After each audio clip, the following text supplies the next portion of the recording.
Isn't it? Lovely. You're still waiting again. I love the school. Yeah. Nelly. Doing a little video about when the... I've got one of Mum and Dad together, but I'll do that when it's sat down. There we are.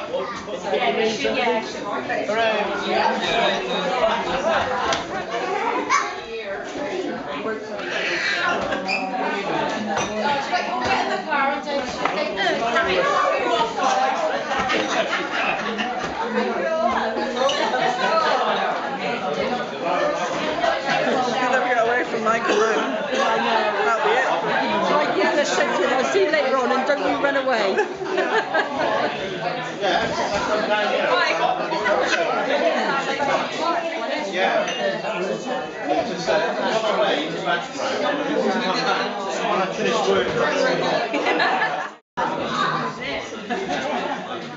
Hi Michael, you alright? Hello, how are you? I'm alright. How are you doing?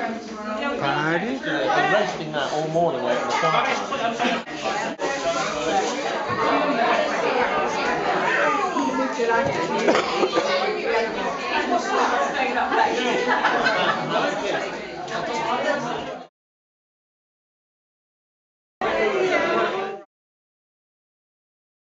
Hey, wait, look at that. Lorraine says it's your turn next to sit on your lap. Yeah, he says. Ellie Jean. Ellie, look, what's this? Smile. Was it smile?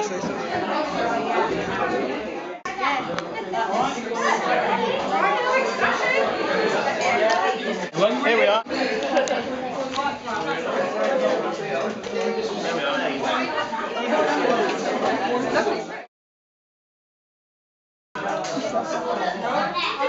Is that nice cucumber? I'll take that. Hello, you're right.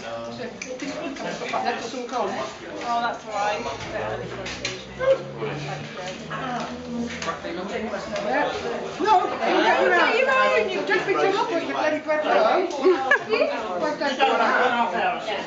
Not putting it up, are you? Yeah.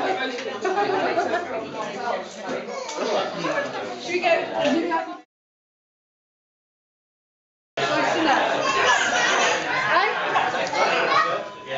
Sort of. I give that, I come and sit down back in there. Let's do that, I give that. Jackson, don't you should be in the bread roll. Jill.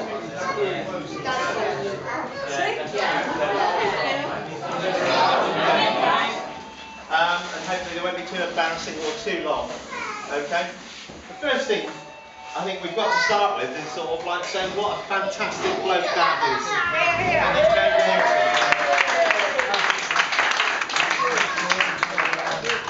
And of course it's quite... Stop talking when I'm talking about you. It's quite easy to sort of like say somebody's a great bloke. But there's so many incidents from when I was a little tacker to sort of like being the age that I am, the size that I am now. But Dad's always done so many things. He was such a generous person to sort of like not just family but to strangers, complete and utter strangers. He'd meet them, he'd need some help, and he'd give them some help. But I'll take you back to one of my first memories, or it would be a memory if I wasn't actually knocked out at the time. Dad had taken me to the Sun Inn at Firepool, okay?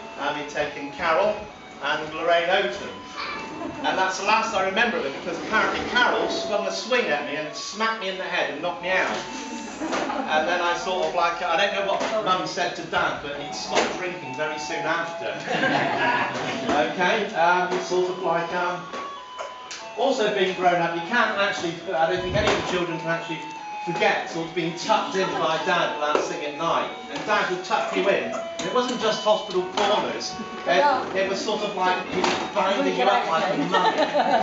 And on reflection, the only thing I can remember about Dad tucking me in is that you just couldn't move. There was no chance that you were going to get out of bed and do anything because you were stuck there all night. And it was only by virtue of twisting and turning that by about 5 o'clock in the morning you might have just been able to breathe. The other great thing Dad did with us was took us fishing. And he didn't only just take me and the girls, and he took kids from the whole street. And he taught loads and loads of kids to fish. And it started off with bamboo canes with bent sort of like wires with stockings, sort of like fishing for minnows. Do you remember that, Dad? Remember that? And sort of like then we moved on to sort of like spirit bottles with sort of the indented bottoms, and we knocked the bottom out and put some bait in, and we catch about 20 minnows in one go. That was back in the day when the River Tame was a decent river. Okay. Dad's method of teaching us to swim was basically keep an eye on us after he'd thrown us in. And sort of watch this method. He taught lots of dogs to swim like that when we took Bobtail up to French Weir. And so we've got this big sort of weir bit going over, and Dad just chucks the dog in. And I said, Dad, the weir's there. He said, he'll be all right. And the dog, scrambled out, didn't he? Can you remember that? No, you can't remember it. I made it up. We went on loads and loads of, I remember loads and loads of family holidays, but I mean, sort of, we did quite a lot to Dawlish Warren, and sort of quite a lot of the rest of the family turned up, and Julie used to sort of like turn up. We used to go off and, I don't know, dance the can-cans or something at the club, didn't we? Can you remember? No? It's good, I can make anything up. In about 1965, I lent Dad £1,000, and he said he'd pay me back when he's 80.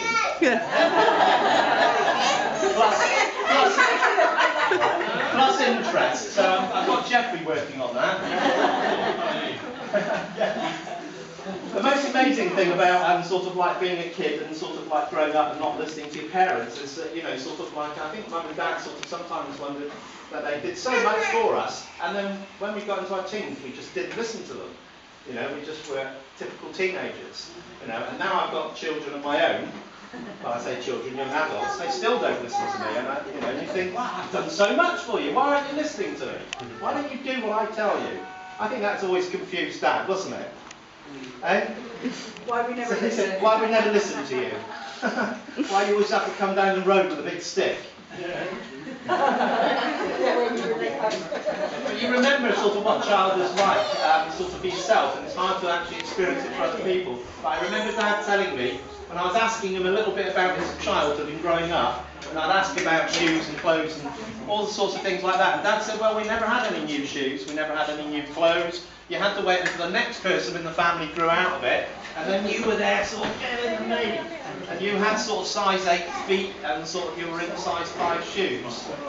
And it's quite an amazing difference in 80 years that we've got to the stage where we're not living like that. Even if you really don't have a lot of money, you're not actually having to wait until somebody else in your family is taking off a bit of clothing or footwear to sort of like get them on your feet or your back. So we are so lucky, sort of like to have family. And I think, sort of, even though I haven't lived in sort of Taunton, sort of like the custody, basically Dad said, if you go away, Ian, I'll give you £10,000 when I'm 80, as long as you don't come back for 40 years, or don't live here. So I'm waiting for that as well, Jeff. Have you been working out? Okay. We've got a few things to do to thank people. Okay. So on behalf of Dad, I'd like to thank you all for coming, because Dad's face was a picture when, well, I say it was a picture, I'm imagining it was a picture because he was in front of me. But he loved it when he walked in here and he saw everybody that he knew. Okay, and sort of that's the beauty about sort of like, well, getting older and everything like that. You remember the things that were really, really important to you, and it's family that really, really is important. And in that family, it's your friends. Okay, so on behalf of Dad, thank you very, very much for everybody coming. Joe! Is that all right? Okay, and well, last but not least, I've got to give thanks to sort of like 4 people that have worked really hard, and sort of like Julia, Jamie and Kim. So thank you very much, wherever they are. Where are they? There we are. Thank you very much for all your work. But in particular, we've got to thank Jill, who's run around like a blue ass fly. Oh right, okay, sort of blue ass fly, it's a family thing. Oh, here's some flowers from Dad. Oh, to Jill.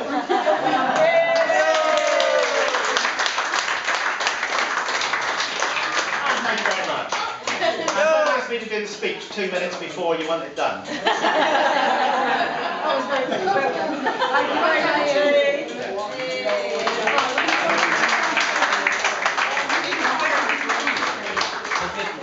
That's right. It's heavy, is it? Shall we shove him back? Here we are then. 1, 2, 3. He is heavy. That's a cow father. I mean, whatever you know, mate. Thank you very much.